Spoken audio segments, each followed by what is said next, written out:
வணக்க மக்களே, நாம இந்த ஆரோக்கியமான பதிவில் கொத்தவரங்காயினுடைய மருத்துவமைகளை பற்றி பார்க்க போகிறோம். கொத்தவரங்காய் ஒரு வலி நிவாரணியாக, கிருமி நாசினியாக செயல்படக்கூடிய ஆற்றல் கொண்டிருக்கு. ஒவ்வாமையை போக்கக்கூடும், மூட்டு வலியை குறைக்கும், கட்டிகளை கரைக்கும், புண்களை ஆற்றும். நமக்கு இருக்கக்கூடிய பிபி எல்லாம் கொத்தவரங்காய் தான் மக்களை கட்டுப்படுத்தும். ஸோ இந்த நன்மைகள் மட்டும் கொத்தவரங்காயில் இல்லை, இன்னும் ஏராளமான ஆரோக்கியமான மருத்துவ நன்மைகள் கொத்தவரங்காயில் நிறைந்திருக்கு. வாங்க அந்த நன்மைகள்லாம் என்னென்ன அப்படின்றத பற்றி நம்ம ஒவ்வொன்றா தெளிவாக பார்ப்போம். அதை பற்றி பார்க்குறதுக்கு முன்னாடி இந்த வீடியோவுக்கு மட்டும் ஒரு லைக் கொடுத்துட்டு இந்த தகவலை உங்களுக்கு தெரிஞ்சவங்களுக்கு ஷேர் பண்ணிடுங்க. இது அவங்களுக்கும் பயனுள்ளதாக இருக்கக்கூடிய ஒரு ஆரோக்கியமான பதிவு தான். இது போன்ற அப்டேட்ஸ்கள் நீங்கள் தொடர்ந்து பார்க்கறதுக்கு நம்மளுடைய ஹெல்த் நியூஸ் தமிழ் சேனலை சப்ஸ்கிரைப் பண்ணி வச்சுக்கோங்க. பக்கத்தில் இருக்கக்கூடிய பெல் பட்டனையும் கிளிக் பண்ணி ஆல் அப்படின்ற ஆப்ஷனையும் மறக்காமல் செட் பண்ணி வச்சுக்கிட்டீங்க அப்படின்னா நான் போடக்கூடிய எல்லா அப்டேட்ஸும் உங்களுக்கு நோட்டிஃபிகேஷனோட அடிக்கடி சேரும். சரி வாங்க மக்களே, இப்போ வீடியோக்குள்ளே போயிடலாம். உடல் எடை உங்களுக்கு ஆரோக்கியமாக இருக்கணும் அப்படின்னா நீங்கள் உடல் எடையை அளவாக உங்களுடைய உடல் எடையை வச்சுக்கணும். ஸோ அப்போ சைடு எஃபெக்ட் எல்லாம் உடல் எடை குறைக்கிறதுக்கெல்லாம் நீங்கள் பார்த்தீங்கன்னா கொத்தவரங்காய் எடுத்துக்கலாம். கொத்தவரங்காய் உணவினுடைய அளவை குறிப்பிடக்கூடிய போது பார்த்தீங்கன்னா அதில் கலோரிகளினுடைய அளவு குறைவாக இருக்கும். ஸோ அப்போ கலோரிகளின் அளவு குறைவாக இருந்தாலும் உங்களுக்கு தேவையான விட்டமின்கள், தாதுக்கள் எல்லாமே கொத்தவரங்காயில் அதிகமாக இருக்கும். அப்போ கொத்தவரங்காய் கலோரிகள் குறைவாக இருக்கக்கூடிய உணவு, அதே சமயம் ஊட்டச்சத்துக்கள் அதிகமாக இருக்கக்கூடிய உணவாக இருக்குது. எனவே இந்த மாதிரி ஒரு உணவு தான் உங்களுடைய உடல் எடையை குறைக்கிறதுக்கு யூஸ்ஃபுல்லாக இருக்கும். ஸோ நீங்கள் கொத்தவரங்காய் எடுத்துக்கொள்ளும் போது சைடு எஃபெக்ட் எல்லாமே உங்களுடைய உடல் எடையை குறைச்சிக்கலாம். அதுக்கு காரணம் கொத்தவரங்காயில் கூடிய நார் சத்துக்கள் நீங்கள் கொத்தவரங்காய் எடுத்ததுக்கப்புறம் பசி உணர்வு உங்களுக்கு கட்டுப்படுத்தும். இதன் மூலமாக அதிகமான கலோரிகள் இருக்கக்கூடிய உணவுகளை மீண்டும் மீண்டும் சாப்பிட்டு உங்களுடைய உடம்பை நீங்கள் வெயிட் போட்டுக்க மாட்டீங்க. முதல்ல நீங்கள் அதை ஸ்டாப் பண்ணிடலாம். ஸோ அடுத்து பார்த்தீங்கன்னா இந்த நார் சத்துக்கள் ஏற்கனவே உங்களுடைய உடலில் தேங்கி இருக்கக்கூடிய கொழுப்புகளை பார்த்தீங்கன்னா குறைக்க ஆரம்பிக்கும். மீண்டும் நீங்கள் சாப்பிடக்கூடிய உணவுகளை இருக்கக்கூடிய கொழுப்புகளை முன்னாடியே ஃபில்டர் பண்ணிடும். ஸோ அப்போ சைடு எஃபெக்ட் எல்லாம் உடனடியே குறைக்கிறதுக்கெல்லாம் கொத்தவரங்காய் எடுத்துக்கொள்ளலாம்.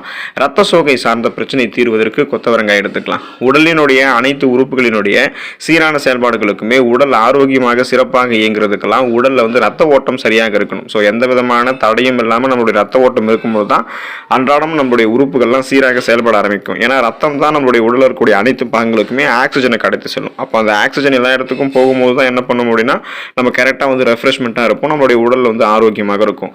ரத்தத்தில் ரத்த வெள்ளையணுக்கள் அப்புறம் ரத்த சிகப்பணுக்கள் குறைபாடு ஏற்படும் போது பல விதமான பிரச்சனைகள் நமக்கு ஏற்படும். ஸோ குறிப்பாக ரத்த சிகப்பணுக்கள் உங்களுக்கு குறைவாக இருந்துச்சு அப்படின்னா அனிமியா என்று சொல்லக்கூடிய ரத்த சோகை பிரச்சனை ஏற்படும். ஸோ இந்த பிரச்சனை ஏற்பட்டுச்சுன்னா தலைவலி, மயக்கம், இது போல உங்களுக்கு நிறைய விதமான பிரச்சனை வரும். எப்போதுமே நீங்கள் சோர்வோடு இருப்பீங்க. இந்த மாதிரி ப்ராப்ளம் இருக்கிறவங்கலாம் தொடர்ந்து கொத்தவரங்காய் தங்களுடைய உணவுகளை சேர்த்துக்கொள்ளும் போது இரும்பு சத்து உங்களுக்கு கிடைக்க ஆரம்பிக்கும்.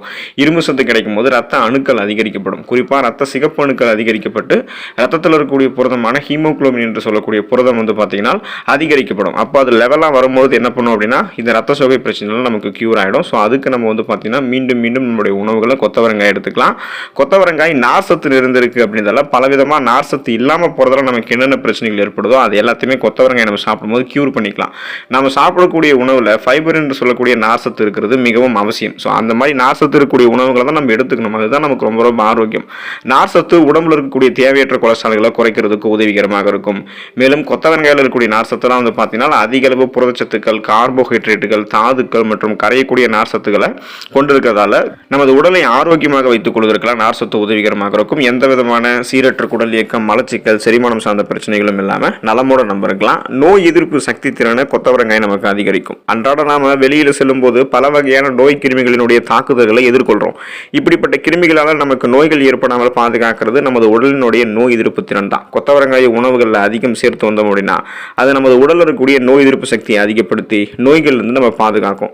ஸோ கொத்தவரங்காய் நம்ம சாப்பிடும்போது ஊட்டச்சத்துக்கெல்லாம் கிடைச்சது அப்படின்னா இம்யூன் பவர் நம்ம இன்க்ரீஸ் பண்ணிக்கலாம். இம்யூன் பவர் நம்ம இன்க்ரீஸ் பண்ணும்போது நமக்கு இயல்பாக ஏற்படக்கூடிய சளி, இருமல், காய்ச்சல் போன்ற பிரச்சனைகளுமே சுலபமாக குணப்படுத்திக்கலாம். சீசனாக புதுசாக அட்டாக் ஆகக்கூடிய பாக்டீரியா, தொற்று நோய், வைரஸ் போன்ற அந்த மாதிரி இருக்கக்கூடிய சீசனாக அட்டாக் ஆகக்கூடிய நோய்களிலும் நம்ம விடுபட்டுலாம். அதை அட்டாக் ஆகாமல் தடுக்கக்கூடிய ஆற்றலாம் இம்யூன் பவர் நம்ம இன்க்ரீஸ் பண்ணிட்டு நமக்கு கிடைக்கும். அப்போ இம்யூன் பவர் இன்க்ரீஸ் பண்ணிக்கிறதுக்கு நம்ம கொத்தவரங்காய் எடுத்துக்கலாம்.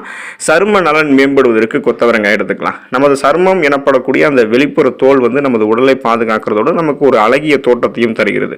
கொத்தவரங்காய் நம்ம எடுத்துக்கொள்ளும் போது சரும பிரச்சனைகளுக்கெல்லாம் அது மிகுந்த உதவி செய்யும். அந்த ப்ராப்ளத்தை எல்லாமே கியூர் பண்ணிடும். கொத்தவரங்காயில் இருக்கக்கூடிய ஆன்டி ஆக்சிடென்ட், வேதிப்பொருட்கள் இது எல்லாமே சேதமடைந்த திசுக்களை சரி செய்யும். அப்போ இறந்த செல்கள் இருக்குங்க இல்லையா, அந்த டெட் செல்ஸ் அதெல்லாமே நம்மளுடைய சருமத்திலிருந்து நீக்கிட்டு சேதமடைந்த திசுக்களை எல்லாம் சருமத்தில் மீண்டும் புதுப்பிக்க ஆரம்பிக்கும். ஸோ ரெஃப்ரெஷ்மெண்ட்டாக சருமத்தை மாற்றும். அதோடு முகத்தில் தோன்றக்கூடிய பிளாக் பிம்பிள்ஸ், கரும்புள்ளிகள், அப்புறம் பிளாக் சர்க்கிள்ஸ், கண் கருவளையங்கள் போன்ற எந்த விதமான பிரச்சனையும் ஏற்படாமல், முகப்பொரு போன்ற எந்த விதமான சருமம் சார்ந்த பிரச்சனையுமே இல்லாமல் சரும நலன் மேம்படுவதற்கெல்லாம் நம்ம மின்னக்கூடிய சாஃப்ட் அண்ட் ஷைனிங் ஃபேஸ், பளபளப்பான மிருதுவான சருமத்தை பெறுவதற்கெல்லாம் நம்ம கொத்தவரங்காய் நம்மளுடைய உணவுகள் எடுத்துக்கலாம். மலச்சிக்கல் தீர்வதற்கு கொத்தவரங்காய் எடுத்துக்கலாம். ஒரு சிலருக்கு வயிற்றில் வந்து உணவை செரிக்கிறதுக்கு இருக்கக்கூடிய செரிமான அமிலங்களினுடைய சமநிலை வந்து சீர்கெடும் பொழுது சாப்பிடக்கூடிய உணவுகளை செரிமானம் செய்வதில் பிரச்சனை ஏற்பட்டு மலச்சிக்கல் பிரச்சனை உண்டாகும். கொத்தவரங்காயில் ஃபைபர் என்று சொல்லக்கூடிய நார்சத்து அதிகம் இருக்குது. ஸோ இந்த மாதிரி ப்ராப்ளத்தில் இருக்கிறவங்க தொடர்ந்து கொத்தவரங்காயை தங்களுடைய உணவுகளை சேர்த்துக்கலாம். எப்படி வேணால் சேர்த்துக்கலாம், பொரியலாக சேர்த்துக்கலாம், கூட்டாக சேர்த்துக்கலாம். எப்படி சாப்பிடும் போதும் சீரற்ற குடல் இயக்கம், மலச்சிக்கல் போன்ற பிரச்சனைலாம் சரி பண்ணப்படும். பற்கள் கூடவே சேர்ந்து எலும்புகள் இது ரெண்டுமே வந்து வலுவாக இருக்கிறதுக்கு கொத்தவரங்காய் உதவிகரமாக இருக்கும். உடலுக்கு கால்சியம் சக்தி ரொம்ப ரொம்ப அவசியம். ஸோ அந்த கால்சியம் சக்தி வந்து பார்த்தீங்கன்னா நமக்கு இருக்கும்போது தான் பற்களும் எலும்புகளும் பலமாக இருக்கும். இந்த கால்சியம் சத்து தான் நம்மளுடைய உடலில் இருக்கக்கூடிய பற்கள் மற்றும் எலும்புகளினுடைய உறுதித்தன்மைக்கு அவசியமான ஒரு சத்து. கொத்தவரங்காயில் கால்சியம் சத்து இருக்கு. வாரத்தில் ஒரு தடவையாவது அல்லது இரு தடவையாவது கொத்தவரங்காய் நம்மளுடைய உணவுகளில் சேர்த்துக்கிட்டோம். கொத்தவரங்காயில் கொண்டு செய்யப்பட்டிருக்கூடிய உணவுகளை சாப்பிட்டு வரும்போது பற்களில் வந்து பார்த்தீங்கன்னா நமக்கு நிறைய ப்ராப்ளம் ஏற்படுது. அது எல்லாமே கியூர் ஆகிடும். குறிப்பாக அந்த ஈறுகள் ரத்தம் அடிதல், பற்கள் ஆடுதல் போன்ற எந்த பிரச்சனையும் இல்லாமல் ஸ்ட்ராங்காக பற்கள் இருக்கும். மற்றும் எலும்புகளினுடைய உறுதித்தன்மையை நம்ம அதிகரிச்சிக்கலாம். குறிப்பாக சொல்லணும் அப்படின்னா ஆஸ்டியோபோரோசிஸ், எலும்பு மெலிவு நோய், மூட்டு வலி, எலும்பு ருக்கி போன்ற எந்த விதமான எலும்பு சார்ந்த பிரச்சனையும் இல்லாமல் நலமோடு வாழ்வதற்கெல்லாம் கொத்தவரங்காய் நம்ம வந்து எடுத்துக்கொள்ளலாம். இதய பிரச்சனைகள், அதாவது இதய நோய்கள் எதுவுமே வந்து உங்களுக்கு வராமல் இதயத்தை ஆரோக்கியமாக வைத்துக் கொள்வதற்கெல்லாம் கொத்தவரங்காய் எடுத்துக்கலாம். இதய நோய்கள் மற்றும் அதை இதயம் சம்பந்தமான பாதிப்பு கொண்டவர்கள்லாம் இயற்கை உணவுகளாக பழங்கள் மற்றும் காய்கறிகளை அதிகம் எடுத்துக்கொள்வது அவசியம். மருத்துவர்களுமே அதை தான் பரிந்துரைப்பாங்க. கொத்தவரங்காய் வந்து இதயத்திற்கு நன்மை அளிக்கும். அது எப்படின்னு கேட்டோம் அப்படின்னா, கொத்தவரங்காய் நம்ம சாப்பிட்டு வரும்போது கெட்ட கொழுப்புகள் நம்மளுடைய இதயத்தில் குறைக்கப்பட்டுரும். ஸோ இதயம் ஆரோக்கியமாக இருக்கணும்னா அதுக்கு கொழுப்பு சத்தும் வேணும் தான். ஆனால் நல்ல வளமான கொழுப்புகள் மட்டுமே இதயம் ஆரோக்கியமாக இருக்கிறதுக்கு வேணும். கெட்ட கொழுப்பெல்லாம் தேவையில்லை. அப்போ கொத்தவரங்காய் நம்ம எடுத்துக்கொள்ளும் போது கெட்ட கொழுப்புகள் நமக்கு குறைக்கப்பட்டு நல்ல கொழுப்பு மட்டும் வளமான அளவில் இருக்கும். எனவே கொத்தவரங்காய் அடிக்கடி சாப்பிடும்போது மாரடைப்பு, பக்கவாதம், இதய தசைகள் வலுவிழுந்து போவது, தமனிகளில் வந்து வீக்கம் ஏற்படுவது போன்ற இதயம் சார்ந்த பிரச்சனைகள் எதுவுமே இல்லாமல் அந்த பிரச்சனைகள் ஏற்படக்கூடிய வாய்ப்புகளை வெகுவாக நம்ம குறைச்சிக்கலாம் கொத்தவரங்காய் சாப்பிடும்போது. மன அழுத்தம் தீர்க்க கொத்தவரங்காய் எடுத்துக்கலாம். பரபரப்பான வாழ்க்கை முறை, அப்புறம் எதுலுமே நம்ம வந்து அவசரத்தன்மையோடு இருக்கிறதால சிலருக்கெல்லாம் வந்து பதற்றம், மன அழுத்தம், நரம்பு கோளாறுகள், தூக்கமின்மை போன்ற இந்த மாதிரி ஸ்ட்ரெஸ், டென்ஷன் ப்ராப்ளம் எல்லாம் அதிகம் ஏற்படுது. ஸோ இது அவங்க பார்க்கக்கூடிய ஒர்க் ப்ரெஷர், ஷிஃப்ட் பேசிஸில் வேலை பார்க்குறது, பிடிக்காத வேலைகளை பார்க்குறது, அதிக நேரம் வேலைகளை பார்க்குறது, ஸோ இது எல்லாமே வந்து நிறைய பிரச்சனைக்கு, இந்த மன அழுத்தம் சார்ந்த பிரச்சனைக்கு காரணமாக இருக்கும்.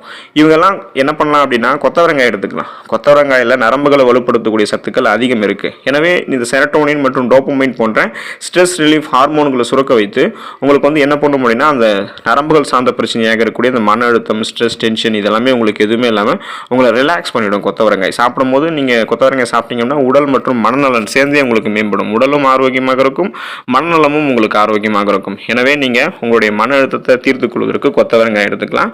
ஸோ எந்த அளவுக்கு நிறைய மருத்துவ நன்மைகளாக கொத்தவரங்காய் கொண்டு இருக்குது அப்படின்றத இந்த வீடியோ பார்த்ததுக்கப்புறம் நீங்களே தெரிஞ்சிருப்பீங்க. எனவே தொடர்ந்து வந்து கொத்தவரங்காய் உங்களுடைய உணவுகளை சேர்த்துக்கோங்க. கொத்தவரங்காய் வாரத்தில் ஒரு தடவை நீங்கள் சாப்பிட்டுட்டீங்க அப்படின்னா நிறைய நன்மைகள் உங்களுக்கு கிடைக்கும். உங்களுக்கு வேணும் அப்படின்னா நீங்கள் வாரத்தில் 2 தடவை எடுத்துக்கலாம். அதில் எந்த விதமான ஒரு தவறுமே கிடையாது. நமது நாட்டில் பல வகையான காய்கறிகளை நம்ம விளைவிக்கிறோம். இதில் ஒரு சில காய்கறிகள் மட்டும்தான் நம்ம அனைவருமே அன்றாட உணவுகளில் பயன்படுத்துகிறோம். ஸோ டே டு டே லைஃப்பில் ஃபுட்ஸில் அதிகமாக யூஸ் பண்ணிட்டு இருக்கக்கூடியது ஒரு சில காய்கறிகள் தான். அதில் நம்ம விரும்பி உண்ணக்கூடிய காய்களில் கொத்தவரங்காயும் ஆட் பண்ணலாம். ஏன்னா கொத்தவரங்காய் பலதரப்பட்ட மக்கள்கள் வந்து என்ன பண்ணிட்டு இருக்காங்கன்னா தங்களுடைய உணவுகளை எடுத்துட்டு இருக்காங்க. ஸோ கொத்தவரங்காய் சாப்பிட்டு அதில் இருக்கக்கூடிய மருத்துவ நன்மைகளை பெற்று நலமோடு நீங்கள் வாழலாம். அடுத்த ஆரோக்கியமான பதிவில் மறக்காமல் சந்திப்போம். நன்றி மக்களே.